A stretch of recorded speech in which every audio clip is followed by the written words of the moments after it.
My name is Simon. I'm 27 years old. And for as long as I can remember, my family made sure I knew I was the shadow in their picture-perfect portrait. Born into a household where success was worn like a crown and failure was treated like a plague, I was neither their pride nor their hope. I was the excess, the afterthought, the one they tolerated only because they had no choice.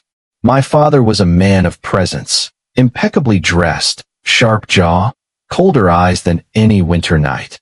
His words, when directed at me, carried more venom than guidance. My mother, always elegantly composed, preferred silence as her weapon. Her disapproval was never loud, but it was deafening.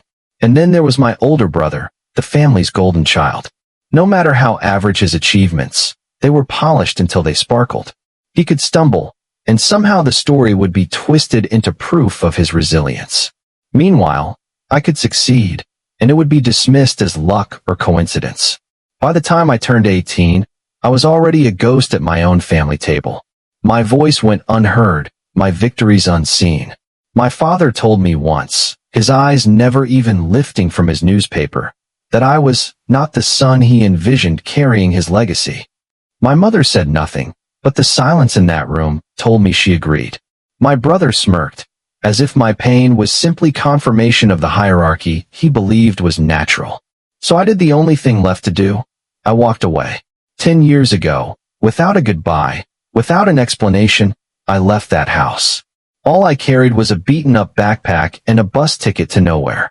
I worked odd jobs, scraped through long nights, fought battles no one saw. And while I built a life, raw, flawed, but mine, the scars of their neglect carved themselves deep into me. No matter how far I ran, I could never fully outrun the echo of being unwanted. Then, a month ago, the phone call came. My father was gone. A sudden heart attack. The man who spent his whole life commanding rooms was silenced in an instant. And when I heard the news, I didn't cry. I didn't even flinch. I just sat there, staring at the wall, wondering why the emptiness inside me felt heavier than grief ever could. But then came the letter. The will. Summoning me back to that house of ghosts. Walking through those doors after a decade felt like suffocating on memories. The walls hadn't changed. The same expensive artwork, the same polished wood, the same cold air that seemed to whisper, "You don't belong here." My mother was older, her beauty hardened into stone. She barely looked at me. My brother stood tall, his suit immaculate, his smirk intact. He looked at me the way you'd look at a stranger trespassing in your home. The lawyer began to read the will, his voice steady, clinical. The empire was divided, estates, businesses, wealth. Predictably, most of it went to my mother and my brother. Then came my name. For a moment, I saw my brother stiffen, almost offended that I was even included. The lawyer's hand slipped into a folder and pulled out a small envelope. Inside was a key. Old, rusted, heavy with time. A property, the lawyer explained. Left in Simon's name alone. Confusion flooded the room. My mother's lips tightened. My brother let out a dry laugh, as though the key were an insult rather than inheritance. To them, I'd been handed scraps. But I felt something stir, something curious, something I hadn't felt in years. The key led me to a forgotten warehouse on the edge of town. The building looked abandoned, windows coated in dust, the door stubborn with rust. Inside, however, the air shifted. Beneath old tarps and crates lay a hidden world, a workshop. Not just tools and scraps, but designs, machines, prototypes. It was as if time had stopped here. And then I found the journals. Dozens of them, stacked neatly, each one filled with my father's handwriting. My hands trembled as I opened the first. The words carved into the page weren't for my brother, or my mother, or even for the empire he built. They were for me. Simon, one entry began, the ink smudged with hesitation. I failed you. I pushed you away because I saw too much of myself in you. Not the polished version the world applauds, but the restless dreamer, the one who builds quietly in the dark. These blueprints, these ideas, they are yours. They were always meant for you. I sat there for hours, reading page after page. For the first time in my life, I saw my father not as the tyrant who ignored me, but as a man filled with regret, A man who realized too late that he had buried his truest self in his second son. In that moment, something inside me broke, or maybe it healed. For years, I had carried the weight of rejection, convinced that I was the unwanted child, the failed son. And now, here in this forgotten workshop, I realized I had been wrong. I wasn't unwanted. I was unseen. The following weeks consumed me. I poured myself into the journals, into the machines, into the blueprints my father had left.